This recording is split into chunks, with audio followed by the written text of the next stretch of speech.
Timmy, get off her. Timmy. Come on, Daddy. You come see me. Little Betty.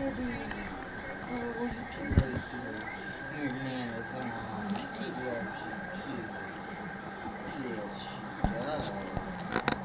Timmy, you're hogging up the camera. We can't. There she is. Get him, Trixie. Get him. All you see is her little fuzzy bear. But I know. Look, she's like, ugh. Oh, and here comes Skippy. He says, "I want to play." Oh, Daddy. Timmy doesn't know what to do. He's like, "Oh, I got both of them now. This is exciting." Oh, Skippy! Skippy, stop! Didn't break away? No, it didn't. He started dragging her out of the bed. Poor little girl.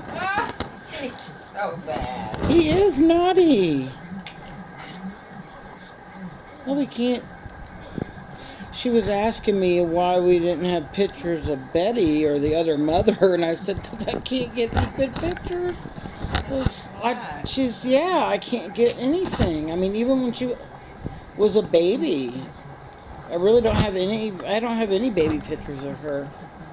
One or two where it's the four of them sleeping together, but all you see is this black blob laying there. Oh. You know, her ears stand up. Who? Betty? Oh, yeah. She's got nice ears. There's Betty. Betty. Move your arm for a second, Mom. Betty!